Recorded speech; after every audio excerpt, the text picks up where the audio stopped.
Bismillahirrahmanirrahim. Rabbi shrah li sadri wa yassir li amri wahlul 'uqdatam min lisani yafqahu qawli. Assalamualaikum warahmatullahi wabarakatuh. Mengawali acara kita pada malam hari ini, marilah bersama-sama kita dengarkan lantunan ayat-ayat suci Al-Quran yang akan dibacakan oleh koordinator kita, Anda namanya. Kami persilakan. Assalamualaikum warahmatullahi wabarakatuh.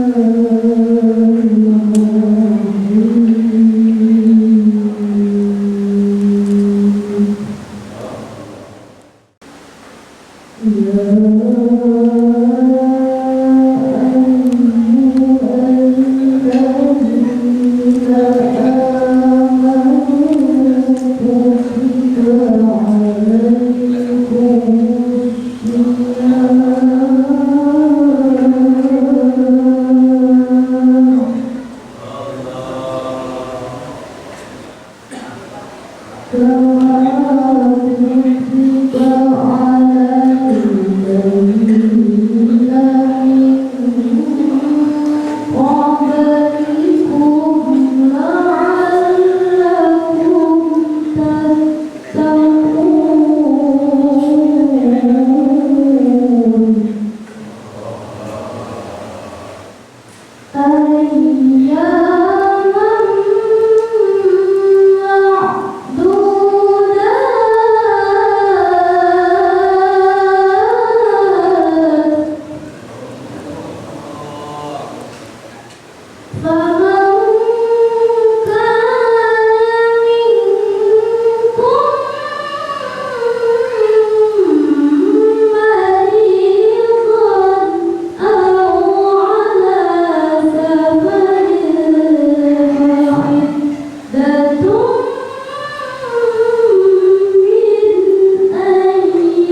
dari Camat Pendidikan kepada Bapak Haji Budiono MKes dipersilakan.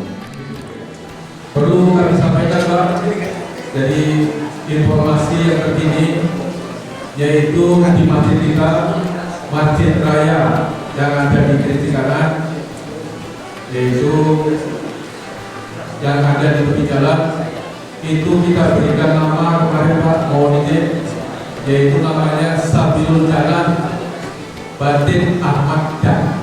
Nah ini ceritanya kita Pak, jadi membawa nama orang kita yang ada yang sudah ada di situ. Ya, Batin Dan Pak, Batin Dan boleh Pak. Ya, jadi izin Pak Wabu, jadi rencana nanti mungkin mau diresmikan insya Allah selepas nanti hari raya. Amin. Dan alhamdulillah hasil wakaf kita Pak sampai dengan hari ini itu berjumlah hampir 100 juta. Jadi kami mengucapkan ribuan terima kasih semua masyarakat yang ada, khususnya Kiri Kanan. Kami mengucapkan ribuan terima kasih hasil daripada ini. Dan kemarin dari Kesra kemarin sudah memasang karpetnya yang ada di masjid kita.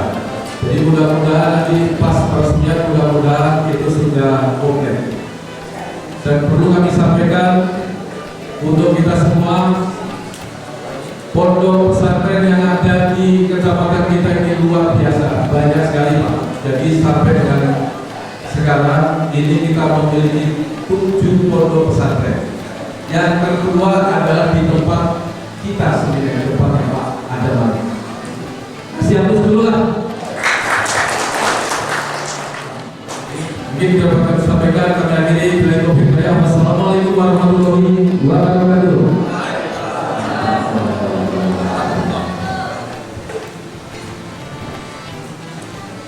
Kaum muslimin yang dirahmati Allah, sebelum kita mendengarkan sambutan dari Bapak Presiden, mari bersama kita saksikan penyerahan bantuan secara simbolis berupa penyerahan bantuan sebesar 100 juta dari pemerintah daerah Provinsi kepada jemaah pendidikan yang akan diterima oleh Bapak Camat Pendidikan.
Kaum muslimin muslimat yang dirahmati Allah Subhanahu wa taala, alhamdulillah pada malam hari ini kita dapat melaksanakan safar Ramadan yang pertama tahun 1441 ini. Dan beberapa hal yang kita sampaikan sebelum nanti kita mendengarkan tausiah dan itu suasana dari negara kita.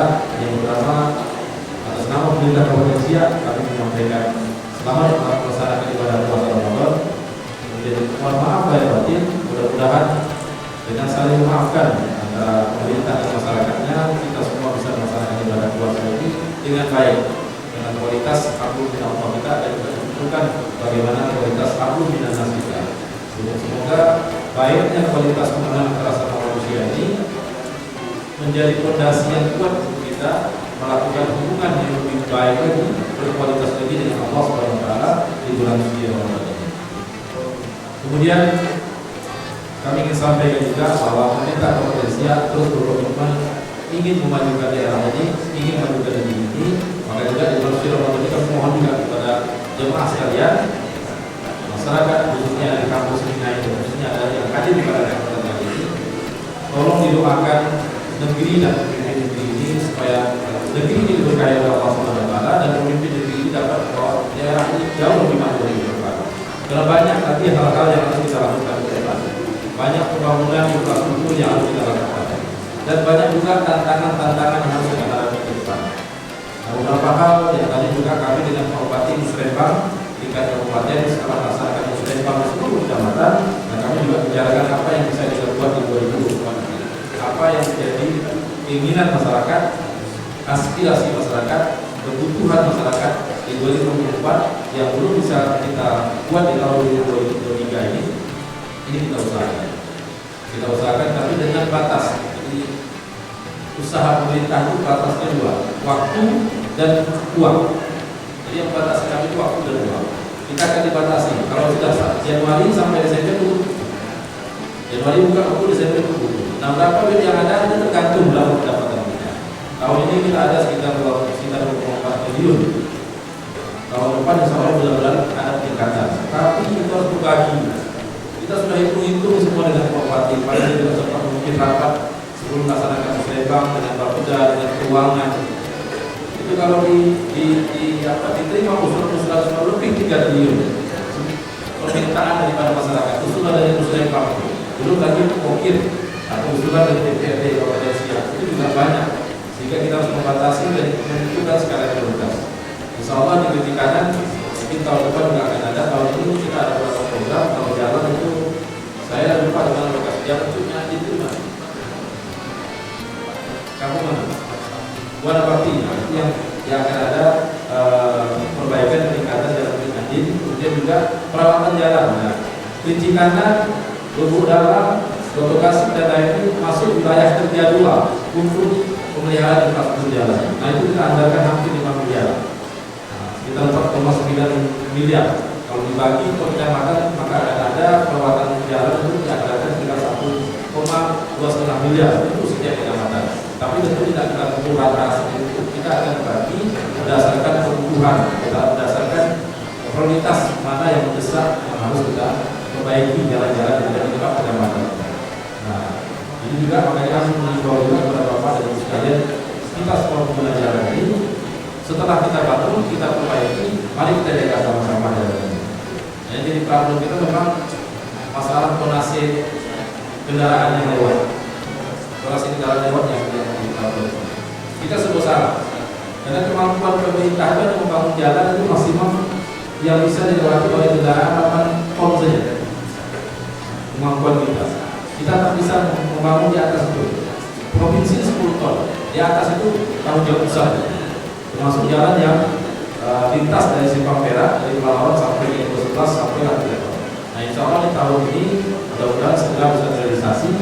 Ini sudah dialokasikan oleh APBN pemerintah pusat perbaikan jalan. Ini jalan ini akan diperbaiki kalau tidak salah satu hampir 200 M dana yang akan dibutuhkan untuk memperbaiki jalan dari Simpang Perak sampai ke Kilo 11. Makanya kalau kita sekarang ini tengok, lubang-lubang itu tak diperbaiki, lubang-lubang itu tak dibenahi, karena akan ada perbaikan secara total. Maka di Lubuk Dalam kita usulkan, kita minta supaya jalurnya dua. Karena memang Lubuk Dalam itu kebetulan ibu kota kecamatannya pas pada kondisi pasar banyak. Nah, kalau pendidikannya itu kan depan kecamatannya ramai, sepi-sepi aja. Nah, jadi mudah-mudahan ke depan semakin maju kecamatan pendidikan ini, kita akan mendorong terus memberikan sokongan untuk kemajuan ini, terutama dengan adanya. Karena kami meyakini, kami percaya tadi sampaikan Pak Camat ada TV besar yang kedua yang kemudian balik yang ada di titik kanan. Maka titik kanan menjadi salah satu kecamatan penyumbang sumber daya manusia kita yang baik ke depan, penyumbang peningkatan SDM kita. Ini kalau kita dilihat Bapak Ibu sekalian, kemarin tadi waktu rapat dengan Pak Bupati Musrembang itu untuk menilai kualitas manusia di setiap kabupaten kota itu ada nama ukurannya IPM, Indeks Pembangunan Manusia. Untuk kabupaten, 10 kabupaten yang di Riau ini siap paling tinggi disiapkan di atas rata-rata provinsi. Yang bisa mengalahkan kita cuma 2, baru sama lumayan. Ini ada kota tak terlalu. Tapi kalau kita konsisten, komitmen terus ingin memperbaiki, bagaimana kualitas SDM di CID, insya Allah kita bisa melewati lumayan dari kita baru. Kalau kota yang lain, kabupaten tetangga saja yang Bekalis itu masih bawah kita. Jadi yang justru di bawah kita itu Bekalis sama Kampar, itu kabupaten tua. Nah kita di kabupaten muda langsung berada pada posisi puncak. Kalau kota sekali tidak, kalau kotanya nggak susah, karena kota infrastrukturnya, fasilitasnya, kita tak bisa bandingkan lah kalau lumayan dengan negara baru dan kota sudah maju. Wajar kalau pembangunan manusia tidak maju. Tapi kita alhamdulillah pada TNCA ini bisa menempati urutan ketiga dari 12 kabupaten kota yang ada di Indonesia. Makanya kita terus komit permasalahan yang menghambat kemajuan SDM yang ada di kabupaten ini terus kita tuntaskan. Apa itu? Masalah kemiskinan ekstrim ini juga akan kita tuntaskan. Bagaimana setiap kecamatan sesuai dengan target pemerintah pusat Pak Presiden Jokowi 2024 orang yang miskin ekstrim atau keluarga yang miskin ekstrim sudah harus tidak ada lagi di Indonesia. Bagaimana caranya? Dengan memperdayakan secara ekonomi dan kita dukung pendidikan anak-anaknya. Sampai kita juga punya program beasiswa untuk masyarakat miskin. Nah ini orang miskin ekstrim itu Bapak Ibu sekalian kategorinya orang yang per orang itu hanya mampu untuk memenuhi kebutuhan sehari semalamnya tak lebih daripada 12.700. Kalau kita bulatkan tak lebih dari 13.000. Jadi dia hidup Pak itu dengan uang 13.000 rupiah sehari. Disitulah makan pagi, makan siang, makan malam dan sesuatu kebutuhan lain-lainnya. Nah kalau ada orang yang dengan kategori seperti itu masuk ke dalam syarat seperti itu, hanya mampu dia membelanjakan duit yang dia miliki, dia punya 13.000 per orang per hari, maka itu masuk ke dalam kategori miskin. Orang seperti ini harus kita bantu, harus kita selesaikan, dan orang seperti ini harus kita, maksud saya ini tidak harus orang tidak harus ada lagi, sudah harus selesai, kita selesaikan, harus kita tingkatkan ekonominya menjelang akhir tahun 2024 ini. Jadi yang pertama, apalagi yang menghambat pembangunan sumber daya manusia, stunting. Ada anak stunting ini kalau tidak kita tuntaskan, akan mengancam bonus demografi, berkah demografi. Kenapa? Anak stunting ini nantinya akan tumbuh dia, tapi dalam kondisi otak yang tidak cerdas, akal yang kurang pintar, dan tubuh yang sakit-sakitan, kurang sehat. Sudahlah tidak pintar, sakit-sakitan kurang. Ini menjadi beban bagi negara. Nah ini akan kita hindari. Jangan sampai Bapak Ibu sekalian kita yang hidup saat ini menjadi mewarisi beban bagi generasi yang akan datang. Maka ini jadi concern kita. Nah termasuk juga ini yang akan menjadi kita hadapi dalam program inflasi, pengendalian dalam harga barang, dan bagaimana pemerintah bisa memastikan barang-barang kebutuhan pokok ini bisa tersedia untuk dibeli oleh masyarakat dengan harga yang terjangkau. Ini juga menjadi concern. Setiap minggu kami rapat masalah inflasi. Jadi hubungannya Pak tiga ini. Gara-gara inflasi orang menjadi miskin. Gara-gara inflasi orang jadi miskin tak bisa memberikan makanan yang baik untuk anak. Stunting jadi anak. Jadi berkaitan. Maka tiga hal ini menjadi prioritas negara, menjadi prioritas pemerintah daerah untuk kita tuntaskan. Jangan sampai masyarakat tak bisa, tak punya kesempatan untuk belanja, tak ada barang ataupun kalau ada barang harganya mahal. Efeknya nanti orang menjadi miskin, dan tak mampu belanja. Sudah miskin nanti anaknya juga tak bisa makan makanan yang bergizi, makan makanan yang baik. Nah ini beberapa hal Bapak Ibu sekalian, makanya kami mohon. Kita yakin dan pemerintah pusat yakin, kami juga yakin. Kita sudah mampu melewati masa-masa sulit COVID-19 kemarin. Dengan kebersamaan kita, dengan komitmen gotong royong kita, maka tiga hal yang menjadi ancaman bagi kita yaitu inflasi, kemiskinan ekstrim, dan stunting. Saya yakin dan percaya belajar dari pengalaman COVID-19 kemarin, kita akan mampu melewati masa-masa susah ini, dan kita akan masuk ke dalam pintu gerbang menyongsong Indonesia emas di tahun 2045. Walaupun kita tidak merasakan itu, tapi insya Allah siapapun nanti yang merasakan itu akan tahu bahwa kita berbuat untuk yang terbaik bagi mereka. Apa yang kita buat hari ini akan memberi dampak baik bagi generasi yang akan datang, di mana mereka akan menikmati Indonesia emas di 2045. Mungkin itu dapat disampaikan Bapak Ibu sekalian. Sekali lagi mudah-mudahan ibadah puasa kita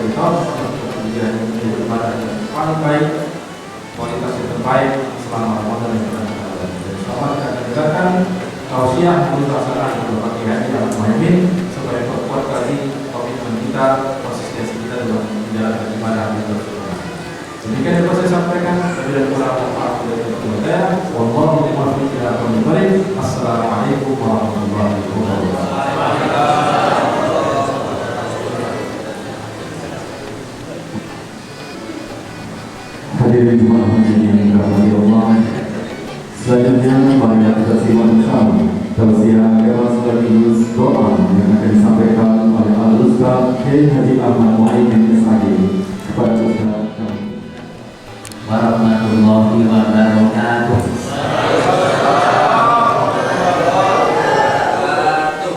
Pertama tentu bersyukur kita panjatkan kehadiran Allah Subhanahu wa taala atas limpahan dan hidayahnya. Alhamdulillah kita sudah sampai pada malam yang kelima.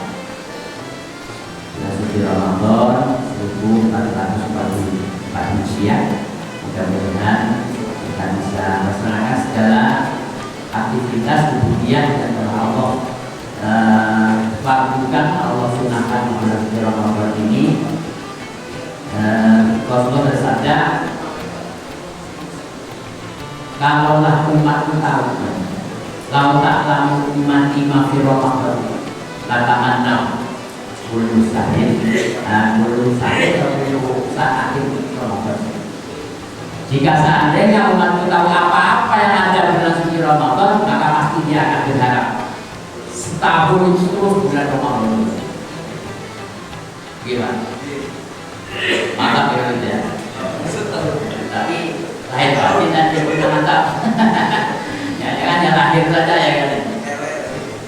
Ada juga hadis Rasul yang mengatakan manfaatha di kubur Ramadan haramallahu jazaahu ala al-nar.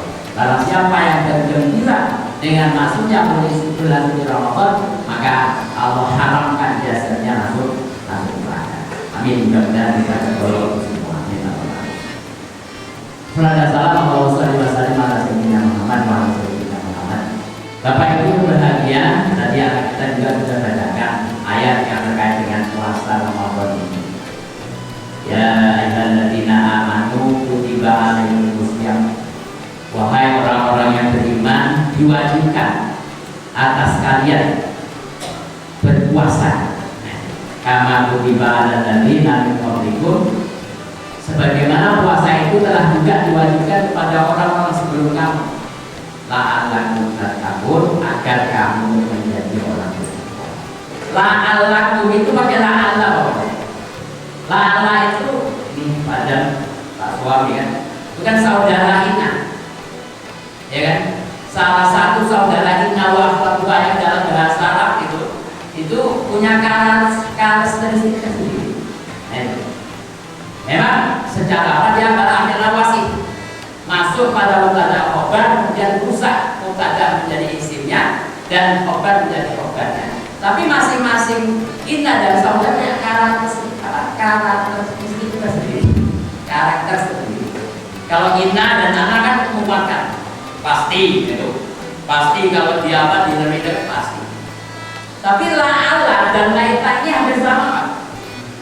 Laita itu saudara kita juga, dia punya karakter sebagai apa? Kalau lakinya istidrak, kalau ke anak tasbih, kemudian kalau apa laita itu tamani. Tamani itu untuk berharap sesuatu yang tidak mungkin. Tamani pakai laita. La'ala ini bang, itu hampir sama dengan laita. Fungsinya ada dua. Satu adalah untuk apa? Tawakuf. Dan yang kedua adalah untuk taroji. Taroji itu berharap sesuatu yang sulit. Taroji mengharapkan sesuatu yang sulit terjadi. Kalau apa laita itu yang muhal, tidak mungkin terjadi. Pokoknya laita sabab yang yaman. Mudah-mudahan masa mudaku kembali lagi. Tidak mungkin kalau kita. Tapi kalau la'ala, walaupun sulit terjadi, mungkin terjadi. Taroji la'ala al-habib yang ulu ya. Mudah-mudahan dikasih datang. Mudah-mudahan besok saya bisa di mobil. Walaupun sulit, dia tak punya pekerjaan, tak punya apa ya kan. Tapi berharap apa namanya? Mudah-mudahan besok bisa di mobil. Sulit memang, tapi mungkin. Nah, termasuk tawakuf. La'ala itu juga faedah tawakuf itu adalah untuk berfaedah terjadinya sesuatu yang tidak diinginkan. Kemarin kalau tadi apa? Kalau dia kecelakaan, mobilnya hancur. Jadi ketika mungkin ini, tapi kan begitu mendengar Pak Bupati apa, Pak Wakil Bupati usahakan mobilnya sangat parah, terbayang apa kita. Dia itu Allah ikan itu kan. Itu pakai lala. Lala apa? Lala pakai dua itu. Barangkali Pak Bupati hari celaka. Pakai lala ya. Ada dua. Nah, salah satunya taroji. Taroji itu adalah mengharapkan sesuatu yang sulit. Nah, dalam ayat ini Bapak Ibu, itu la'alakum tattaqun tidak didahului dengan inna, tidak didahului oleh apa? Saudara kita yang lain, termasuk kita dan anak, tapi itu pakai lala. Berarti orang yang berpuasa itu mungkin bisa orang apa yang puasa, orang yang puasa. Orang yang puasa itu insya Allah atau mungkin bisa bertakwa. Tapi sulit. Maknanya sulit. Tak mudah. Walaupun puasa kata Rasulullah, kam min salimin laisa lahu min siyamihi ilhad wal atos. Banyak orang yang berpuasa yang tidak dapat apa-apa dari puasanya kecuali lapar dan dada. Ini juga tahu ya, dari ayat itu yang seperti itu. Pakai la'ala. Sulit Pak. Walaupun puasa itu mungkin, tapi walaupun sulit, tapi tetap bisa. Puasa itu menghantarkan orang menjadi mutakin. Jadi kata beliau bahwa ahlul qura amanu wattaqau la fatahna alaihim barakatin minas samai wal ardh. Kalaulah penduduk negeri ini beriman dan tetap puasa Ramadan, la fatahna alaihim barakat, akan kami bukakan pintu berkah dari langit dan dari bumi. Syaratnya iman dan takwa. Nah, puasa inilah mengantarkan seorang mukmin menjadi muttaqin itu. Walaupun sulit tapi bisa. Bapak Ibu berbahagia kalau zaman Rasulullah menjadikan orang muttaqin itu gurunya memang Rasulullah gurunya langsung. Maka walaupun sebentar proses Rasulullah karena Rasulullah adalah teladan itu luar biasa. Iman para sahabat itu seperti Bilal bin Rabah itu yang tadi itu dihukum, disiksa oleh majikannya supaya balik lagi tetap mengatakan syahadat, tidak mau balik lagi. Maka anak-anak kita ketika zaman Umar kan Umar ini kan apa sering keliling ketika ya kalau bupati, gubernur, presiden kan ada. Kalau zaman khalifah ini kan tidak ada itu. Jadi salah satu kebiasaan Umar itu kan keliling di daerah-daerah. Suatu saat jumpa dengan pengembala kami. Didekatilah pengembala kami. Dites sejauh mana iman dan takwanya seorang pengembala kambing. Saya rendah, ya Tuhan. Tak kenal pengembala kambing dengan Umar tidak kenal. Kamu tahu tidak jumlah kambing yang kamu gembala? Tidak tahu. Satu banyaknya. Dan ini kambing apa majikan, bukan kambing saya. Gimana kalau gini? Kita kerjasama. Kambing kamu ini kamu jual kepada aku. 1 atau 2, 3 ekor kan? Nanti uangnya kamu ambil, kemudian tak usah bilang majikan. Marah besar. Seorang pemuda ini marah. Seorang pembala kambing marah ketika ada seorang memberi tawaran untuk bekerja sama menjual kambingnya dengan syarat tidak menyampaikan kepada majikan. Kan jarang sekali anak-anak sekarang, bahkan orang-orang sekarang. Apakah benar kita melaksanakan puasa? Oh, orang tergantung imannya. Tergantung imannya. Bagaimana iman ini bisa menyampaikan orang menjadi muttaqin kepada Allah? Sekarang ini ya, negeri kita, media kita di televisi utamanya hari-hari dia warnai berita-berita maksiat, berita tentang karok, kemudian garong, kan, penipuan dan lain sebagainya. Bahkan masuk aparatur negeri kita banyak yang mengundang Umar bin Khattab sendiri Bapak Ibu, subhanallah ya. Ketika anaknya mau apa? Lebaran bahkan sekolah itu tambahan bajunya dihitung oleh kawan-kawannya, dia satu, dua, tiga, sampai banyak tambahan bajunya. Dia seorang khalifah, penguasa negeri kan. Sehingga ketika pulang anaknya nangis, kemudian kita belikan baju baru. Mau sekolah dengan catatan diberikan baju baru. Teleponlah, ada telepon baru. Akhirnya Umar menyampaikan kepada bendahara agar apa namanya gajinya itu nanti bulan depan itu dipotong minta ditangi. Nah, untuk membelikan baju anaknya. Kalau kita gajinya apa habis bulan, kalau kita kan tidak bayar dulu bagi kita ya kan, terima dulu kemudian kerja. Nah, tapi kalau di waktu kualitas itu tidak, justru kerja dulu baru bayar. Maka Umar ini nyampaikan kepada saudara-saudara, kiranya saya beri utang nanti dengan catatan saya bayar gaji saya diatur. Apa jawab sebenarnya? Wahai khalifah, wahai Umar, apakah Anda bisa menjamin bahwa umur Anda akan sampai di akhir zaman? Dengan begitu tidak jadi Bapak. Tersyukur Umar beristighfar ya, tidak jadi pinjam uang. Dan akhirnya anaknya juga dinasihati udahlah sekolah saja. Dia aja bagaimanapun yang penting kamu bisa sekolah. Bapak Ibu bahagia, jadi takwa itu kehati-hatian seperti itu Bapak. Oleh karena itulah mudah-mudahan puasa yang kita laksanakan ini betul-betul bisa mengantarkan kita menjadi orang-orang yang muttaqin. Walaupun sulit. Sebab iman apa? Kita ini memang apa? Ya tentu beda-beda. Jangankan pada waktu kita, ketika Rasulullah saja banyak orang-orang munafik.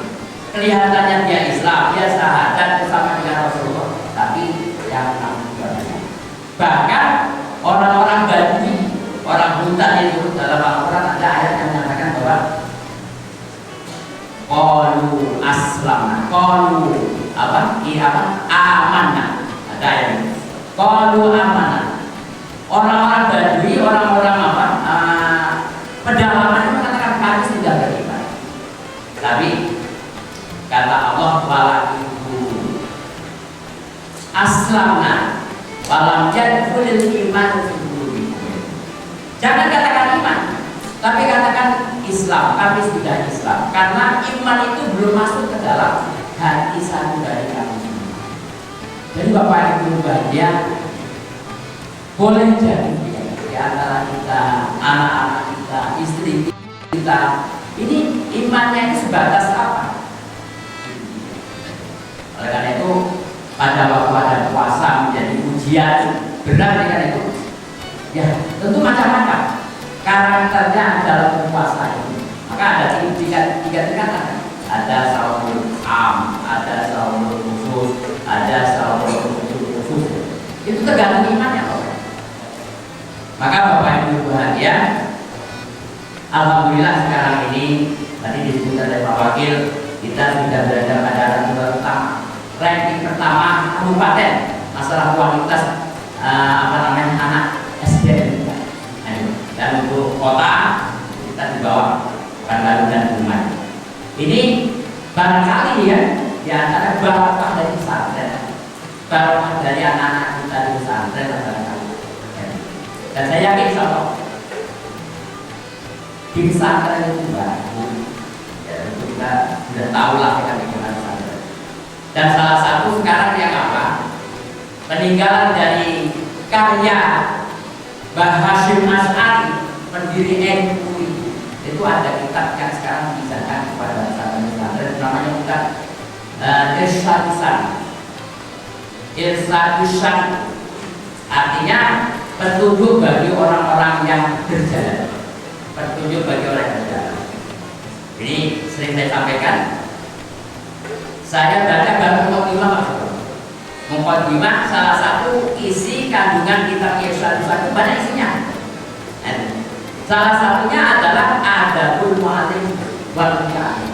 Adab orang yang mengajar dan orang yang belajar. Muqaddimah apa? Kitab ini itu berisikan begini. Pendapat dari Mbah Hashim ini. Bagaimana orang bisa menjadi muttaqin, orang bisa menjadi bertakwa? Yang takwa itu adalah merupakan derajat tertinggi. Inna akramakum indallahi atqakum. Itu langkahnya ada beberapa. Pertama, alhamdulillah kita sebagai bangsa Indonesia itu Bapak Ibu, dasar negara kita adalah Pancasila. Yang Pancasila itu walaupun bukan agama, tapi dicantumkan sila pertama adalah ketuhanan yang Maha Esa. Apa itu artinya? Tauhid. Dan kita ketika lahir sudah bawa tauhid. Di dalam surat Al-A'raf itu dikatakan Allah bertanya kepada kita ketika dilahir, alastu birabbikum, bukankah aku ini adalah Tuhan kamu? Kita semua menjawab ikrar, qalu bala syahidna. Betul, engkau adalah Tuhan kami. Jadi begitu lahir kita bertauhid, Pak. Dan alhamdulillah lahir di Indonesia, gitu. Negeri kita berdasarkan Pancasila. Yang salah satu dasarnya yang pertama adalah ketuhanan yang Maha Esa. Artinya seluruh kita bangsa Indonesia dari sejak lahir sampai yang mau meninggal berketuhanan yang Maha Esa. Di dalam kitab Bukhari ini, Irsyad Bukhari dikatakan muqaddimah dari kitab Adabul Mu'allim dan Muta'allim, dan ini dipakai untuk apa? Hidayah. Dia dalam salah satu ceramahnya menyampaikan bahwa dia juga minta izin dan mimpi itu Gus katanya diizinkan oleh Gus untuk mengadakan kitab Irsyad Bukhari. Apa kata beliau? At-tauhid yujibul iman. Tauhid itu hendaknya mendorong kita menjadi orang beriman. Dari ketuhanan yang Maha Esa itu didorong orang supaya beriman. Apa itu iman? Seperti disebutkan Rasulullah. Kenapa? Al-iman wa billah wa bi malaikatihi wa kutubihi wa rusulihi wa bil yaumil akhir wal qadri wa sa'ati min Allah. Ada 6 pokoknya. Dan terus wal iman kata beliau yujibu syariat. Dan iman itu mendorong seorang bersyariat. Syariat yang ada 5. Ada apa? Syahadat, ada sholat, ada puasa, ada zakat, ada haji. Faman la syariat, barang siapa yang tidak bersyariat, fala imana wala taqdir. Orang yang tidak bersyariat maka sama dengan tidak beriman dan tidak bertauhid. Dan lanjutannya kata beliau, wasyariatu tujibul adab.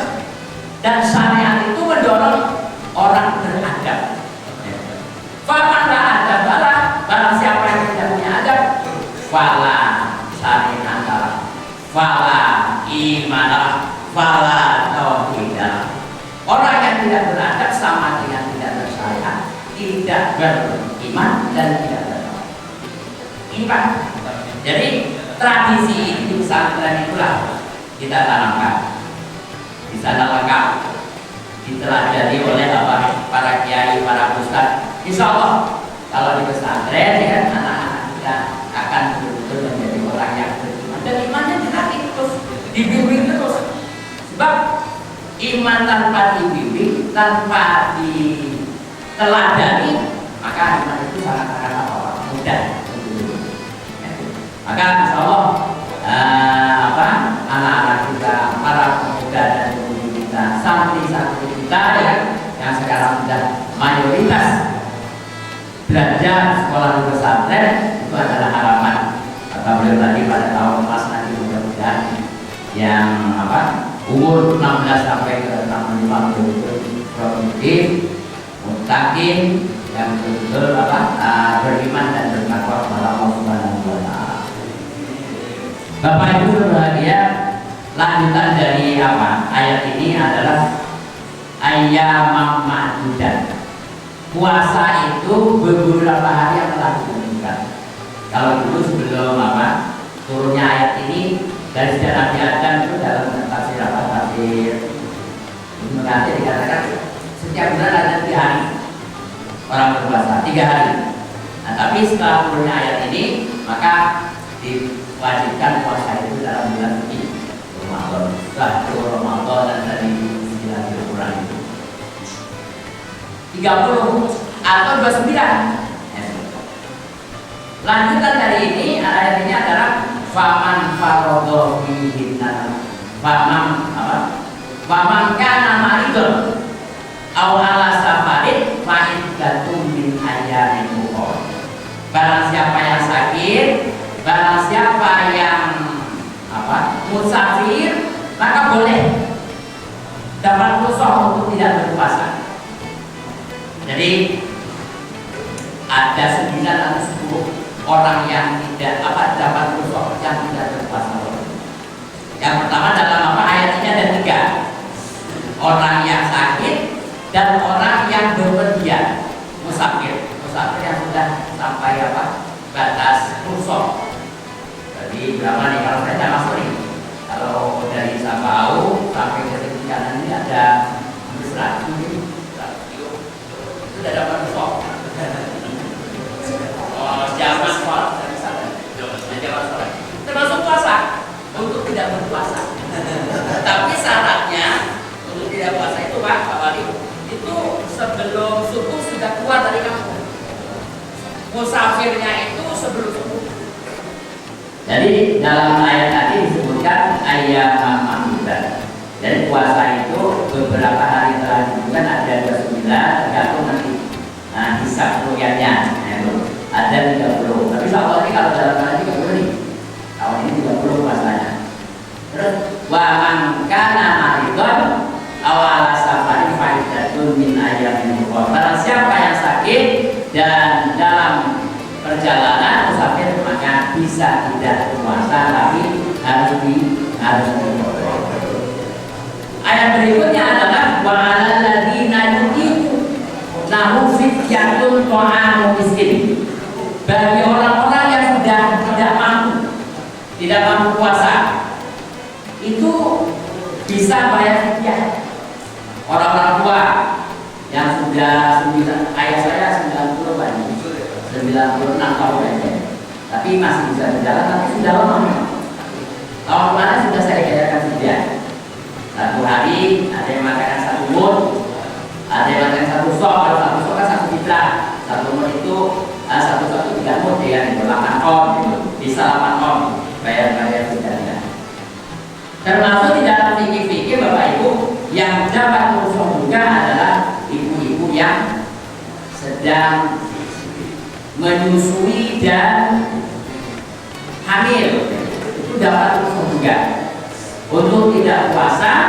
Tapi beda nih, kalau yang keluar tadi ibu bayar fidyah, tapi kalau ibu-ibu mengkodok dan fidyah. Tapi ada juga yang berpendapat fidyah saja, fidyah untuk kodok atau kedua-duanya. Kalau khawatirnya dia karena dirinya dan anaknya, maka bisa dikodok juga bayar fidyah. Tapi ada yang berpendapat bayar fidyah saja. Begitu. Terus anak-anak ya belum balik juga tidak wajib berpuasa. Kemudian orang gila juga tidak berpuasa, tidak wajib, tidak sah kalau tidak. Termasuk adalah orang yang haid dan nifas. Nah, kalau haid dan nifas itu memang sahnya tidak terpenuhi, bahkan tidak boleh berpuasa, tapi wajib mengkodok. Nah, selain itu Bapak Ibu tidak ada rukhsah, wajib. Dan meninggalkan puasa itu dosa besar. Selain yang disebutkan dapat rukhsah tadi, tidak musafir, tidak sakit, tidak nifas, tidak haid, kemudian tidak hamil, tidak menyusui, maka tidak boleh meninggalkan puasa. Ada hadis yang mengatakan waman fator yauman min ramadhana bi ghairi udhrin lam yaktihi walau sauma jadi. Barang siapa yang tidak puasa, membatalkan puasa, puasa tapi membatalkan, suci Ramadan, maka dia tidak akan bisa menggantinya walaupun puasa setahun. Jadi Bapak Ibu, tidak puasa, membatalkan puasa dengan tanpa ada uzur, itu hukumnya adalah dosa besar. Orang yang tidak puasa kalau dia meyakini meyakini bahwa puasa ini tidak wajib, hukumnya justru apa? Kafir. Malah kalau dia meyakini tidak wajib. Tapi dia kalau dia meyakini wajib, tapi karena hanya anggap remeh atau malas, ya, maka hukumnya fasik dan dosa besar.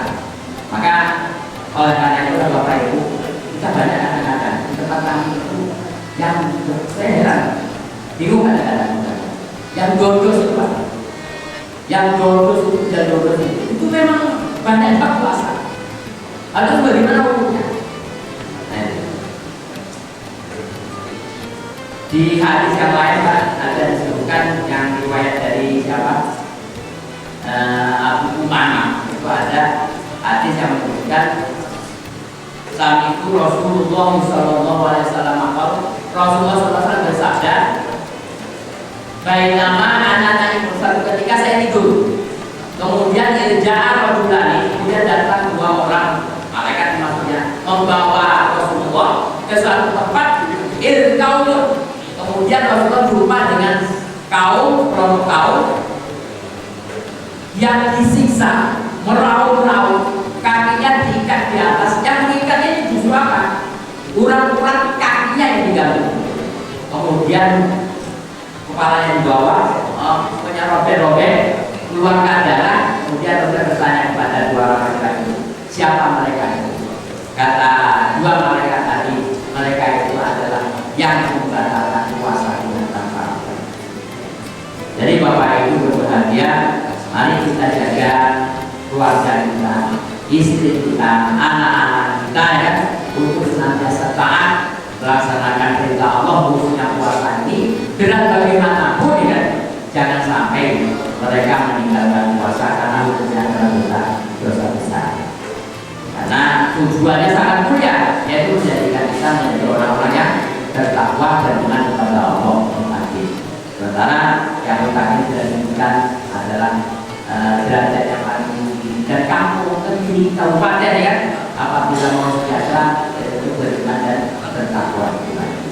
Ini kan Bapak Ibu asal saya mohon maaf, doanya Pak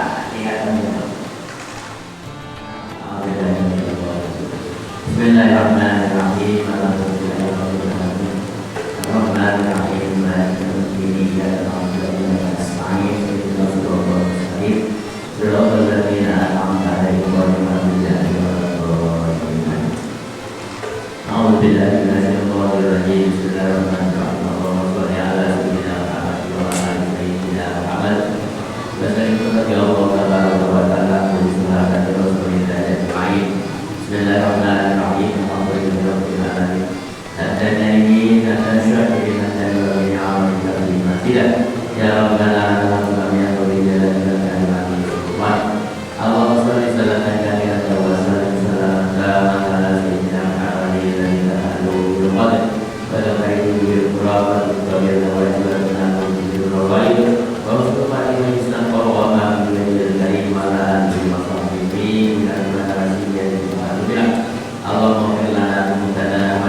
Assalamualaikum warahmatullahi wabarakatuh. Hadirin kaum muslimin yang dirahmati Allah, dengan belajar dan tafsir agama tadi, maka yang kedua langsung belajar acara safari Ramadan di tahun kami. Jadi dan kurang memaafkan, ibu pengasmah rasul dan meninggalkan tangguh berperang melawan musuh. Wabillahi taufiq wal hidayah. Wassalamualaikum warahmatullahi wabarakatuh.